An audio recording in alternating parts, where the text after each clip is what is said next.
Fundamental duties.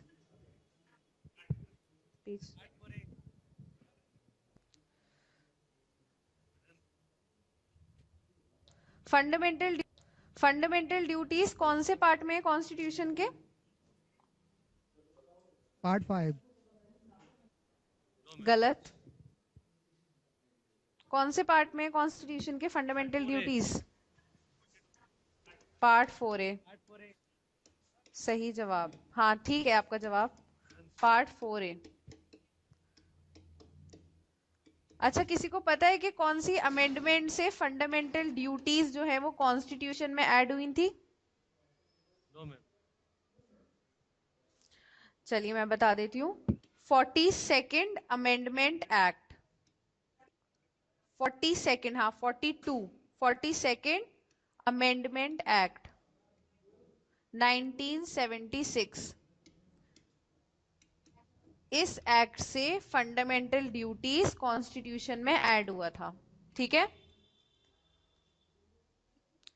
ठीक है, ये पार्ट क्लियर है? ओके, तो पार्ट 4A में है फंडामेंटल ड्यूटीज और इसका आर्टिकल है 51A। Fundamental duties part 4A 51A इसका आर्टिकल है और 42nd कॉन्स्टिट्यूशनल अमेंडमेंट एक्ट 1976 इसके थ्रू ये कॉन्स्टिट्यूशन में ऐड हुआ था। ठीक है, ओके चलो अब मैं बताती हूँ ये स्टार्ट कहाँ से हुआ फंडामेंटल ड्यूटीज। फंडामेंटल ड्यूटीज जब, अच्छा ये बताओ इंडिया में इमरजेंसी कौन से टाइम में लगाई गई थी? 1984। गलत। जब इंदिरा गांधी मर गई थी। नहीं। मैम जब ये दंगा हुआ था सिखों वाला, तब हुई लगी थी। सिखों वाला दंगा जब हुआ था वो इंदिरा गांधी के मरने के बाद हुआ था, पर इमरजेंसी इंदिरा गांधी जी के टाइम में लगी थी 1975। 1975 से लेके 1977 तक इमरजेंसी थी इंडिया में। इस दौरान स्वरण सिंह कमेटी, स्वरण सिंह कमेटी, इस कमेटी का गठन हुआ था। ठीक है, यस मैम। इस कमेटी ने रिकमेंड करा था फंडामेंटल ड्यूटीज। तो अब बताओ मुझे इमरजेंसी कब लगी थी? 1975 टू 1977। Very good. और इस दौरान कौन सी कमेटी बिठाई स्वर्ण गई थी? Singh Swaran Singh committee, very good. और इसने रिकमेंड करी थी ड्यूटी। Fundamental duties. यस ठीक है, यस मैम। क्लियर है सबको? मैं इमरजेंसी क्यों लगी थी? अच्छा चलो, इमरजेंसी इंदिरा गांधी जी ने लगवाई थी, ऐसे कोई ग्राउंड्स नहीं थे बट उन्होंने ओके। लगवाई थी। एडमिनिस्ट्रेशन उस टाइम जो है वो अपने कंट्रोल में लाना चाह रही थी तो इसलिए उन्होंने लगवाई ओके। थी। जिसके बाद इलेक्शंस जब हुए थे 1977 के बाद, उसमें इंदिरा गांधी जी इसी वजह से हार गई थी कि उन्होंने इमरजेंसी बिना किसी वजह के लगवाई थी। Yes ma'am. ठीक है, चलिए पहली फंडामेंटल ड्यूटी आप सब लिखिए। फर्स्ट फंडामेंटल ड्यूटी है to abide by the constitution. To abide by the constitution. अच्छा, हमारे कॉन्स्टिट्यूशन में कितने आर्टिकल्स हैं? 395। Very good. 12 पार्ट्स? 12 पार्ट्स। गलत।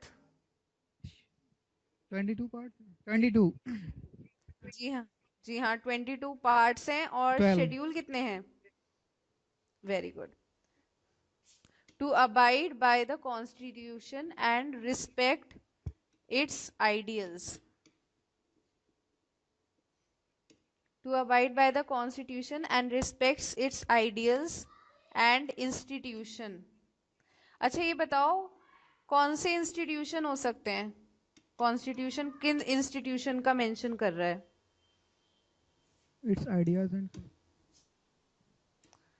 इंस्टीट्यूशन। पार्लियामेंट। पार्लियामेंट एक इंस्टीट्यूशन हो गया, और विधानसभा, लोकसभा। तो विधानसभा स्टेट में होती है, हाँ, तो उसको भी करना चाहिए। तो इसको क्या बोलते हैं? ये तो आप अलग अलग हाउसेस बता रहे हो, कंबाइन को क्या बोलते हैं? कंबाइंड बताइए। Government institutions. नहीं, संसद को इंग्लिश में क्या पार्लियामेंट। बोलेंगे? जी हाँ, पार्लियामेंट होता है जिसके हाउसेस होते हैं लोकसभा एंड राज्यसभा। स्टेट में होता है स्टेट लेजिस्लेचर। ओके। ठीक है, विधानसभा और विधान परिषद। ठीक है, तो आपकी फर्स्ट ड्यूटी है to abide by the constitution and respect its ideals and institution, national flag and national anthem. ठीक है, मिटाना नहीं लिख ले। अच्छा ये बताओ, मैम अभी क्या थोड़ा कह रहे हैं राइट आप कर लोग? रहे हैं। हाँ हाँ, आप मुझे बता दीजिएगा जब आप लोग लिख लें, ठीक है? मैं पेज उस टाइम ही चेंज करूंगी। लिख लिया मैम। ठीक है, नेक्स्ट लिखिए, टू चेरिश। चेरिश का मतलब खुशी। होता है यहाँ पे खुशी जाहिर करना। मैम ठीक है, अवॉइड का मतलब मानना। चेरिश, हाँ,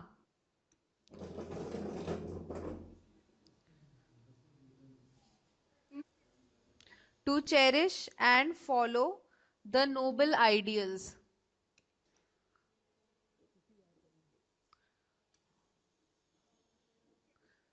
To cherish and follow the noble ideals that inspired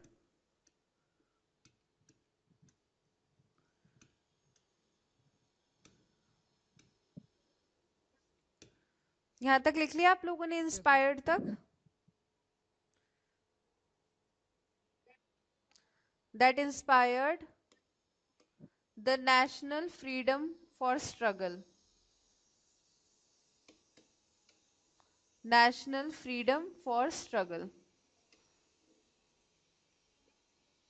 yes लिख मैम। लिया सबने? चलिए बताइए क्या समझ में आया आपको इससे।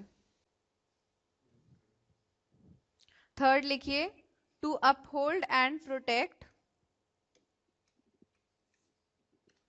To uphold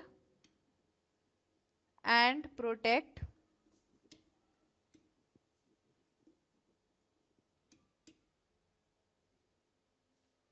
the sovereignty, unity,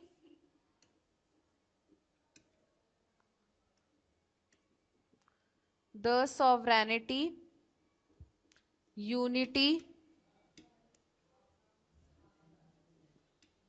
and integrity of India,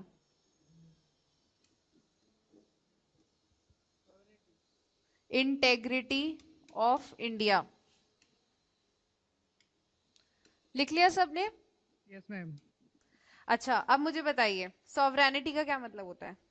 sovereignty means India जो है वो डिपेंडेंट है, खुद किसी पे निर्भर नहीं है।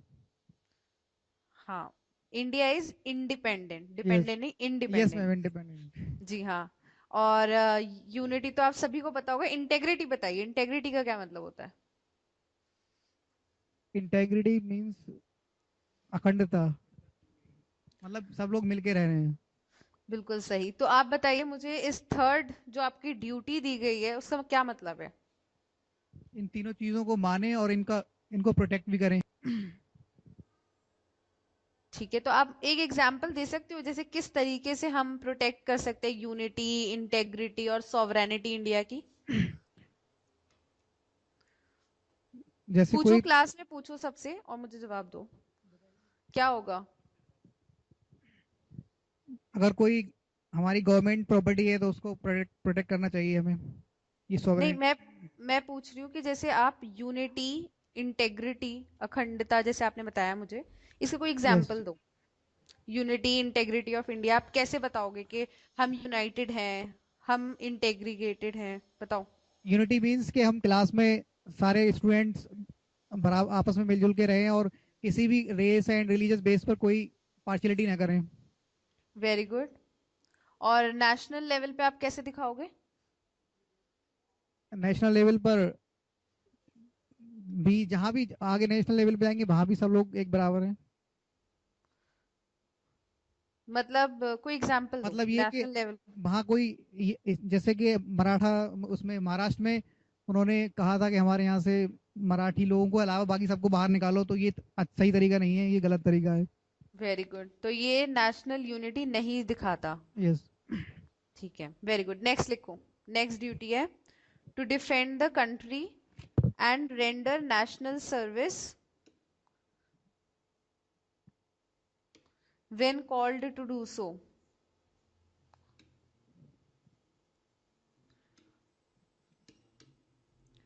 When called to do so. To defend the country and render national service when called to do so.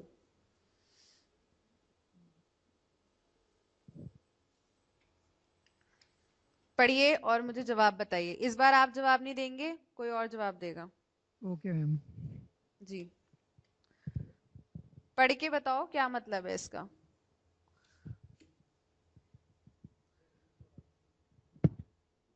बताइए, स्टूडेंट्स वाला लगाना।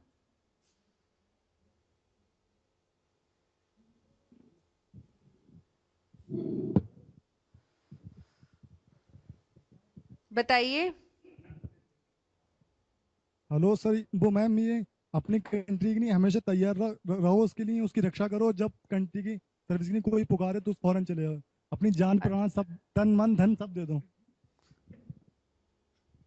अच्छा, और किस टाइम पे आपको लगता है कि कंट्री को आपकी नेशनल सर्विस की जरूरत होगी? कौन से टाइम पे? जब फौरन अटैक होगा, कोई युद्ध वगैरह करेगा, जैसे चीन कर रहा है आजकल, पाकिस्तान है। वेरी गुड, शाबाश। चलिए नेक्स्ट लिखिए। या मैम कहीं अगर कोई रेड होता है तो वहां पर हम सही से बिहेव करें, उसमें शामिल ना हो। क्या होता है, समझ नहीं आया मुझे, दोबारा बताइए। कोई रियोट्स वगैरह होते हैं, RIOTS, तो अच्छा, राइट्स, हाँ बताइए। तो वहाँ हमें जो है वो यूनिटी के अकॉर्डिंग बिहेव करना चाहिए, ना कि उसमें शामिल हो, उसमें पार्टिसिपेट करें नहीं, उसे बचाव करें। आप कह रहे हैं राइट्स के टाइम पे हम सबको एकजुट रहना चाहिए और जो राइटर्स हैं उनका सपोर्ट नहीं करना चाहिए, ठीक है ना? यस। यस। ठीक है, चलिए नेक्स्ट लिखिए। Promote harmony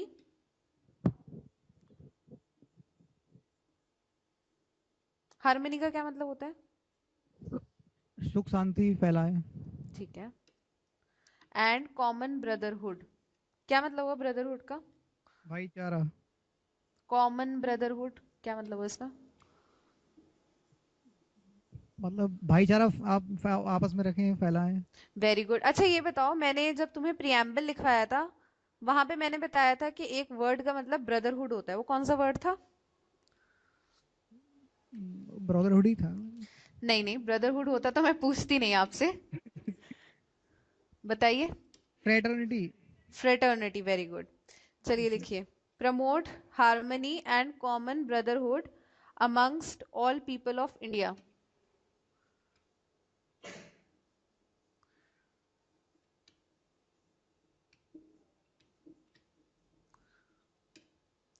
promote harmony and common brotherhood amongst all people of India. लिख लिया सबने? यस। ट्रांसेंडिंग, ट्रांसेंडिंग का क्या मतलब होता है? ट्रांससेंडिंग, ट्रांससेंडिंग नहीं बताया। ऑल। ट्रांससेंडिंग का मतलब होता है ओवरकमिंग, ठीक है, किसी चीज को ओवरकम करना। मतलब थोड़ा और रिल- बताइए। जैसे इन चीजों को पीछे छोड़कर आगे बढ़ना, ठीक है। Okay. Transcending all religious, linguistic. Linguistic का किससे रिलेटेड हो गया? लिंग्विस्टिक बोलचाल, बोलने से, बोली वगैरह, भाषा। लैंग्वेज, ठीक है। लिंग्विस्टिक, रीजनल, रीजनल, रीजनल मतलब एरियाज, स्टेट वाइज, जैसे वेरी गुड। कनेक्शन लॉस्ट हो गया। जीएस। Yes ma'am. उसके बाद लिखिए linguistic, LINGUISTIC,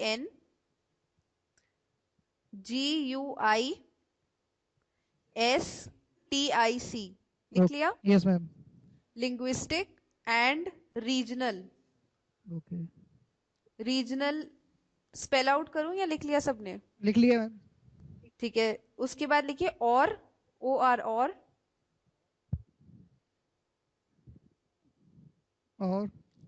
sectional, SECTIONAL, okay SECTIONAL, sectional diversities, DIVERSITIES, diversities लिख लिया। यस मैम उसके बाद लिखिए and to renounce, TO2 लिखिए, फिर लिखिए renounce, RENOUNCE, renounce practices, लिखा आप लोगों यस ने, ma'am practices derogatory, DEROGATORY, derogatory to the dignity of women। Dignity of repeat करूं ये यस पॉइंट, मैम शुरू से सुन लीजिए।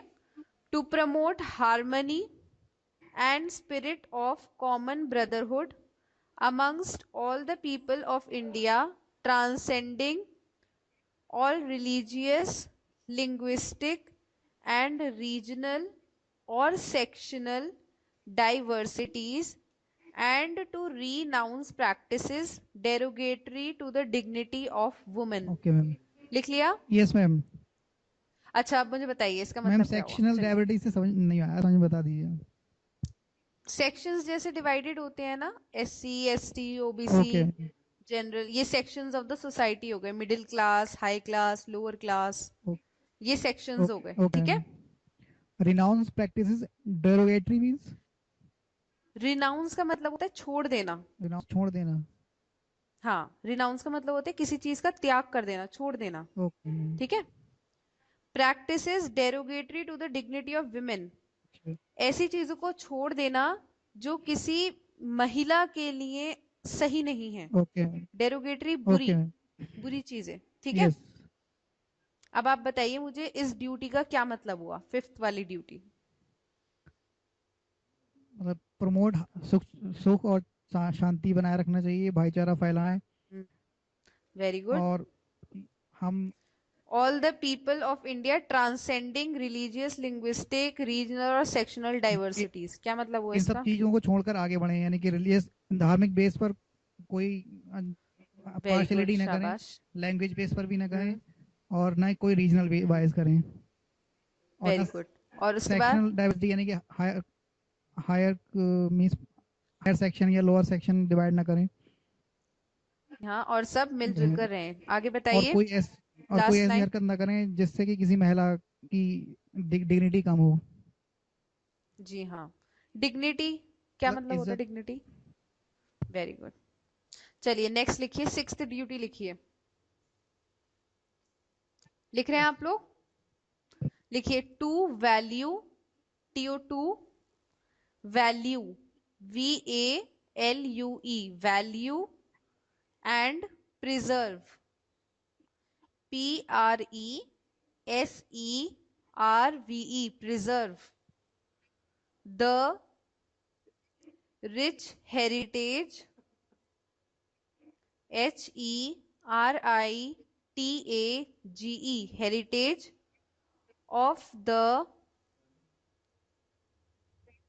compose, hello, of the of the country's country's composite culture,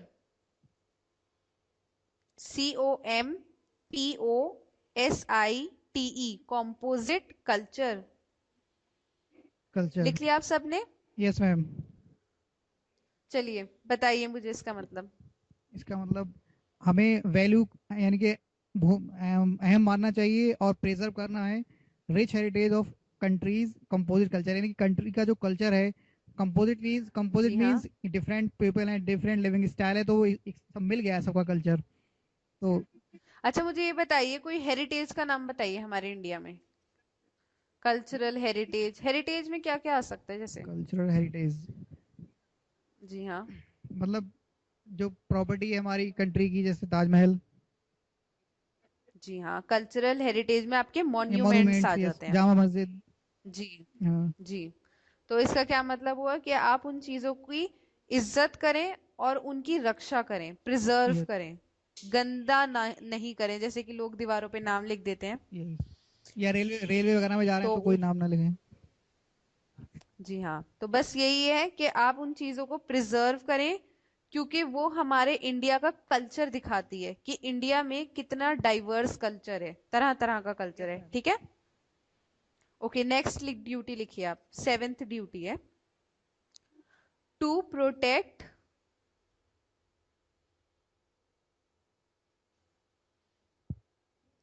and improve to protect and improve the natural environment, including forests, lakes, rivers and ma'am एक बार repeat कर wildlife। दीजिए। कहाँ पे छोड़े आपने, मुझे बताइए, मैं वहीं से रिपीट कर एनवायरमेंट दूं। के बाद including forest, lakes, lakes, lakes, rivers yes, and wildlife। लिखा आपने यस मैम। Wild life. उसके बाद लिखिए and and to have compassion, to have compassion, COMPASSIONS,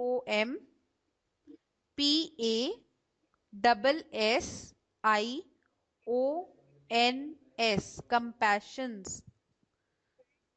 for living creatures, for living creature. creatures, CREATURES, creatures। Yes ma'am. ठीक है, चलिए बताइए। अब जरा पीछे माइक पास करिए, किसी और को दीजिए बोलने का मौका। Okay ma'am. पीछे दीजिए माइक।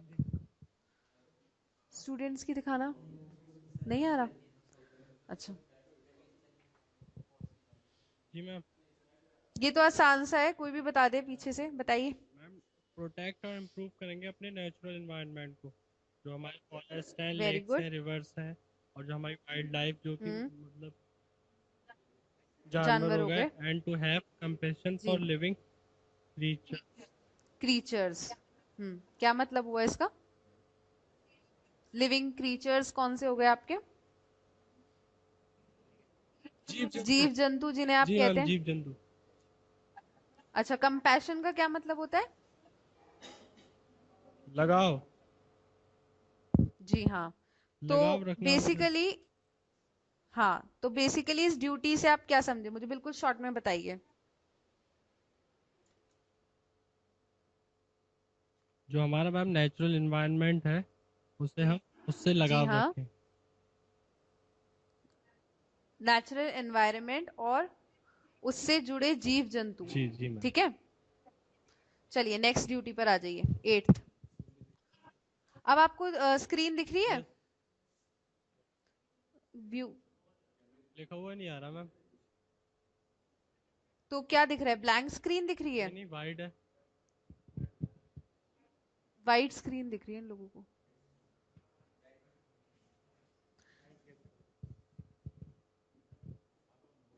चलिए आप लोग जब तक लिखिए, 8th duty, to develop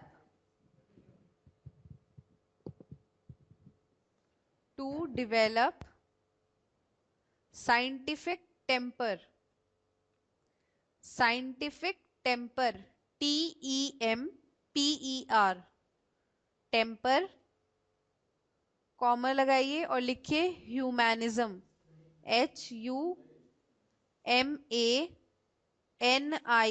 HUMANISM, humanism. लिखा आप सबने? हेलो, जी मैम। अच्छा, ह्यूमैनिज्म लिख लिया आप सबने? ह्यूमैनिज्म लिखा आप सबने? जी मैम, लिख लिया। आगे लिखिए and the spirit of, and the spirit, SPIRIT, spirit of inquiry, INQUIRY, inquiry, and reform, REFORM, reform. लिख लिया सबने? जी मैम। चलिए बताइए क्या मतलब हुआ। To develop scientific temper, humanism and the spirit of inquiry and reform. Humanism का क्या मतलब होता है?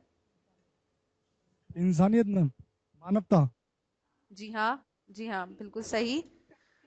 साइंटिफिक टेम्पर, साइंटिफिक किससे रिलेटेड होगा ये? हर चीज अपने माइंड से लॉजिकली देख के। साइंटिफिक पूछ रही हूं मैं, साइंटिफिक, साइंस रिलेटेड क्या हो सकता है? मैम साइंस का यूज करना, साइंटिफिक। जी हाँ, सही। साइंस का यूज करना किस लिए? मानवता को आप किस लिए मानवता को साइंस? बढ़ाने के लिए। और एंड द स्पिरिट मतलब कंट्री की डेवलपमेंट आप के ये लिए। बताइए, अच्छा हाँ, कंट्री की डेवलपमेंट। तो आप मुझे ये बताइए कि साइंटिफिक नॉलेज जो है वो किस तरीके से एक देश के काम आ सकती है, ये बताइए आप मुझे। मैम हम अगर अच्छे एम्प्लॉय होंगे तो देश की अच्छी सर्विस करेंगे साइंटिफिक वे में अगर। एम्प्लॉय नहीं, मैं साइंस में रिलेटेड पूछ रही हूँ आपसे। मान लीजिए हमारे इंडिया में अगर साइंस नहीं होता तो क्या होता, डिफेंस बताइए। वे में जो हमारा डिफेंस है वो भी नहीं होता क्योंकि उसमें साइंटिफिक यूज वेरी हुआ है। Good, very good. तो आप मुझे बताइए कि साइंटिफिक कौन सी चीज है जो हमारे डिफेंस में यूज की गई है, डिफेंस में बताइए। Nuclear weapons, missiles very good. And satellite. अच्छा, नेक्स्ट लिखिए। ठीक है, आपका जवाब। 9th लिखिए। To safeguard, to safeguard, SAFEGUARD,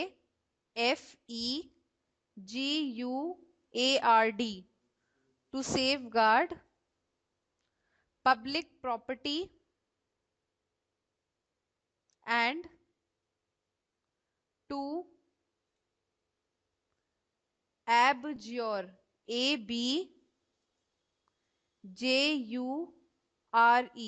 abjure violence, abjure violence, VIOLENCE,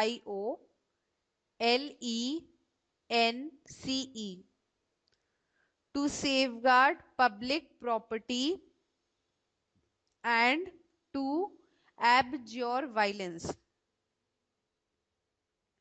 abjure का मतलब होता है खत्म कर देना किसी चीज को, गिव अप कर देना। ठीक है, आवाज आ यस रही है मैम, आप यस लोगों को मैम, आ मेरी? रही है।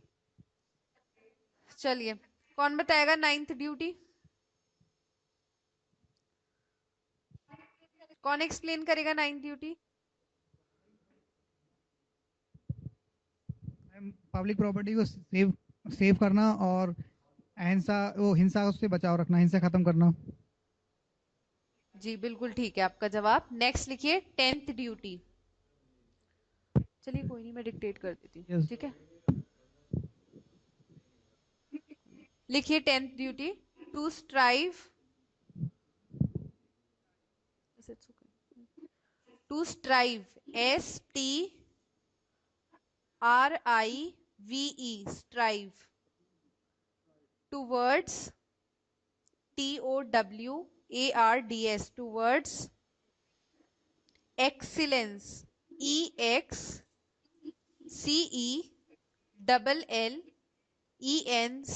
excellence in all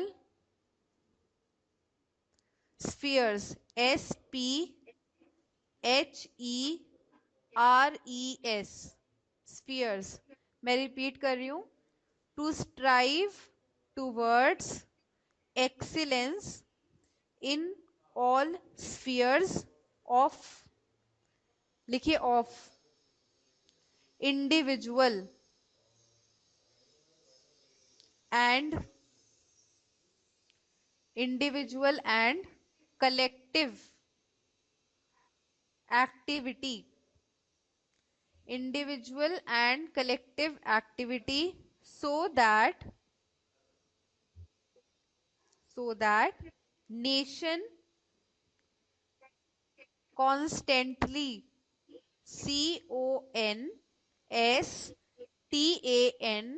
CONSTANTLY, constantly rises, RISES, rises to TO2 higher, HIGHER, higher levels of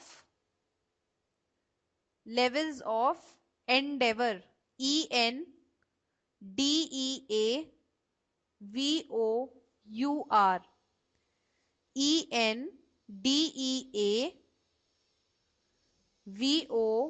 ENDEAVOUR, endeavor and achievement. चलिए बताइए 10th ड्यूटी। मैम हमें स्ट्राइक करना चाहिए एक्सेलेंस की तरफ, अच्छे से अच्छा करना चाहिए सारे फील्ड्स में, इंडिविजुअली और कलेक्टिवली, यानी कि अगर इंडिविजुअली मौका मिले तो अकेले करें, या अगर ग्रुप में मौका मिल रहा है तो कलेक्टिवली भी करें, ताकि so that nation constantly rise, जिससे कि नेशन एक कंटिन्यू वे में बढ़ता रहे to higher levels of endeavour and achievement, यानी कि एंडेवर का क्या हमें मतलब हायर होता है? लेवल, ऊंचाई की तरफ बढ़े, ऊंचे अच्छा लेवल की बताइए तरफ। एंडेवर का क्या मतलब होता है? किसी को पता है क्लास में? एंडेवर पता है? एंडेवर मतलब नई, मैम शोभाएं बढ़ाने के लिए, ऐसा कुछ है। एंडेवर का मतलब होता है हार्ड वर्क। Hard work. जी हाँ, हार्ड वर्क। ओके। अच्छा जरा ये लड़कियों को पीछे माइक पास करिए आप।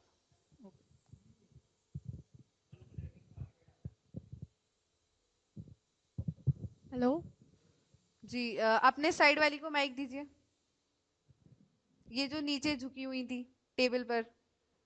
जी आप मुझे 10 ड्यूटी समझाइए। 10th ड्यूटी आप मुझे बताइए क्या होती है। आपके ही क्लासमेट ने अभी समझाया है, आप समझाइए मुझे।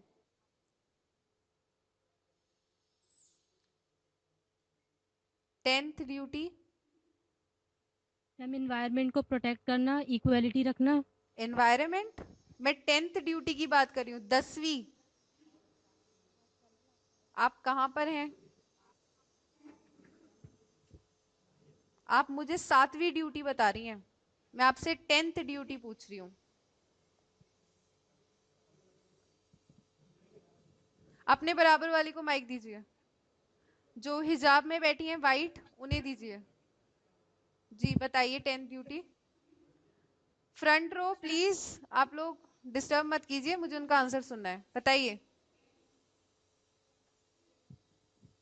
बताइए 10th ड्यूटी। मैम स्ट्राइव का मीन्स क्या होता है? टू स्ट्राइव टुवर्ड्स एक्सीलेंस, क्या मतलब हुआ इसका? कोशिश करना। स्ट्राइव, कोशिश करना किसी चीज के लिए। बताइए अब। मैम जो भी एक्टिविटीज होती है मैम, जो इंडिविजुअली होती हैं, कलेक्टिव जो भी एक्टिविटीज करते हैं, तो मैम उसमें हाँ उसमें मैम हार्ड वर्क, उसके मतलब उसके लिए हार्ड वर्क करना, नहीं, या फिर मैम न्यू आइडियाज देना। आप ड्यूटी पढ़ के सुनाइए जरा मुझे, क्या लिखी है आपने? To strive towards excellence in all spheres and individual and collective activities in so that in all spheres of individual and of individual individual नहीं है। and collective activity so that nation constantly rises to higher levels of endeavor and achievement। जी अब बताइए मुझे। So that nation constantly rises to higher levels of endeavour and achievement, क्या मतलब हुआ इसका? तो मैम हमारा नेशन जो है मैम वो कंटिन्यूअसली मैम राइज करेगा हायर लेवल्स पे। जी हाँ, तो मैम हार्ड वर्क और अचीवमेंट्स मतलब।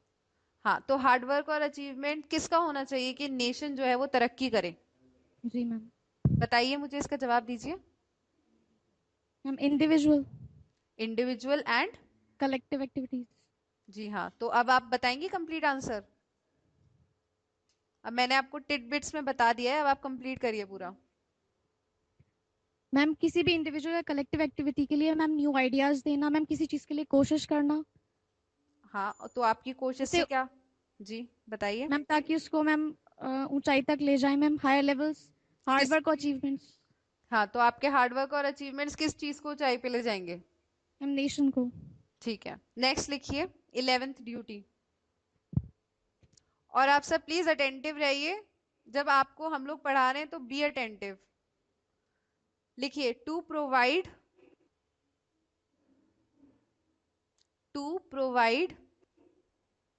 opportunities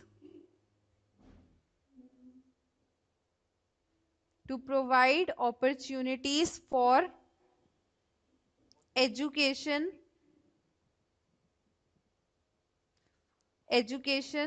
to his child or ward, ward,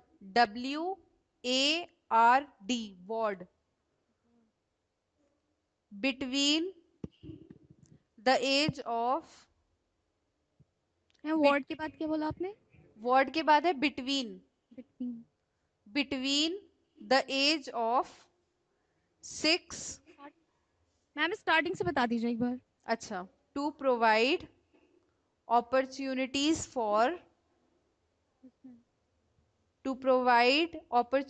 for education to his child or ward between the age of 6 and 14 years.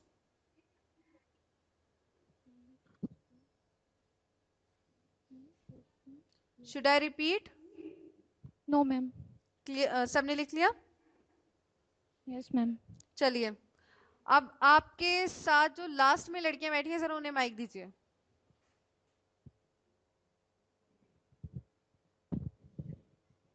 Hello जी बताइए, 11 duty बताइए मुझे, पढ़ के बताइए आपने क्या लिखा है। मैम कंप्लीट नहीं लिखा है, छूट गया। अच्छा, कहाँ से छूटा है आपका? जहाँ पे छूटा है बताइए मुझे। मैम हिज चाइल्ड यहाँ से छूट गया। कहाँ से छूटा है? एजुकेशन टू हिज चाइल्ड और ward between the age of 6 and 14 years. 16 Between the age of 6 and 14 years, 6 और 14 लिख लिया? Yes ma'am. चलिए अब बताइए मुझे क्या मतलब होता है इसका।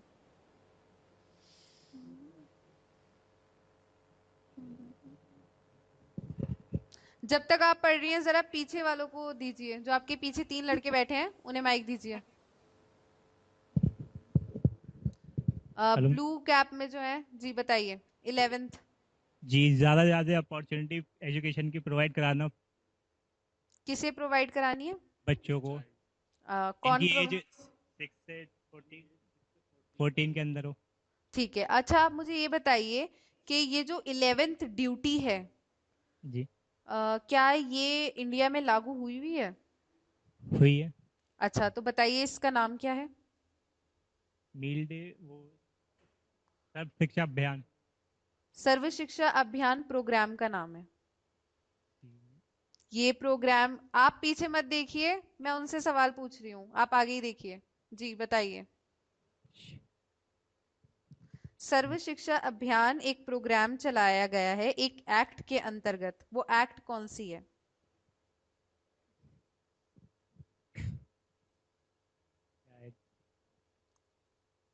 Right to education. जी, राइट टू एजुकेशन कब आया था? ये नहीं मालूम सॉरी में। अच्छा, और किसी को क्लास में पता है राइट टू एजुकेशन कब आया है?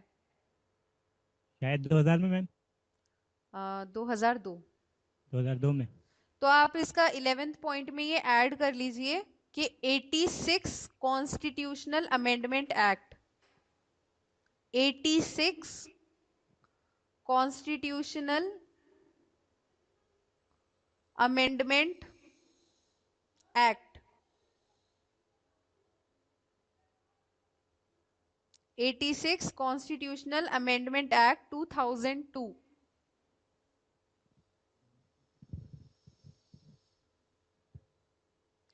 इस एक्ट के थ्रू हमारा राइट टू एजुकेशन आया था। लिख लिया लिख लिया आप लोगों ने? हेलो जी लिख लिया आप लोगों ने? अच्छा ये बताइए फंडामेंटल ड्यूटीज जो है। मैम ये जो गवर्नमेंट के प्राइमरी स्कूल है ये तो 2002 से पहले से चल रहे हैं, राइट टू एजुकेशन 2002 में आया था। क्या पूछ रहे हैं आप? मैम जो गवर्नमेंट के प्राइमरी स्कूल्स जो चल रहे हैं वो तो बहुत पहले से चल रहे हैं, 2002 से पहले से। गवर्नमेंट के स्कूल्स चल रहे हैं बट 2002 में ये एक्ट के थ्रू कंपल्शन कर दिया, जरूरी कर दिया कि 6 साल से 14 साल तक के बच्चे को फ्री एजुकेशन दी जाएगी। ओके, इससे पहले जरूरी नहीं था। इससे पहले भेजते नहीं थे लोग। अब गवर्नमेंट ने ये हर माँ बाप पे कंपलसरी कर दिया कि आपको अपने बच्चे को भेजना है और इन लोगों को फ्री एजुकेशन दी जा रही है। ठीक है? Okay ma'am. अच्छा अब ये बताइए मुझे फंडामेंटल ड्यूटीज जो है वो भारतीय संविधान में कहां से लिया गया है? जैसे मैंने आपको फीचर्स लिखवाए थे कॉन्स्टिट्यूशन में कि ड्रॉन फ्रॉम वेरियस सोर्सेज लिखवाया था मैंने आप लोगों को। यस। तो अब मुझे बताइए कि हमारे भारतीय संविधान में फंडामेंटल ड्यूटीज कहां से लिया गया है?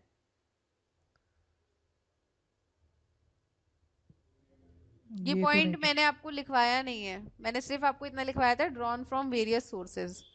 आप मुझे बताइए कि फंडामेंटल ड्यूटीज कहां से लिया गया है? पूछिए क्लास में, किसी को पता है? पता है किसी को? पता तो नहीं है कि क्या यूएस अमेरिका से लिया है? नहीं, ये लिया गया है यूएसएसआर, रशिया। लिख लीजिए आप लोग, फंडामेंटल ड्यूटीज जो है वो USSR, union of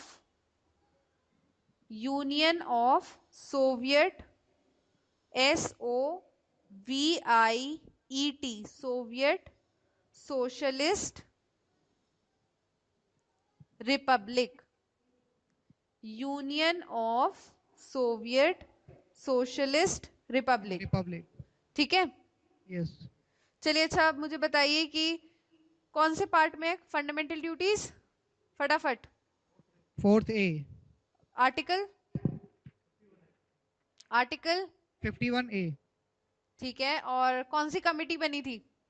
sovereign committee. गलत, स्वरण सिंह कमेटी। स्वरण सिंह, सॉवरेन नहीं था। अच्छा ये बताइए इमरजेंसी कब लगी थी इंडिया में? 1975 to 77। किसके टाइम पीरियड में? इंदिरा गांधी। ठीक है, तो फंडामेंटल ड्यूटीज इमरजेंसी के टाइम लगी थी या इमरजेंसी के बाद लगी थी? इमरजेंसी के बाद। Very good.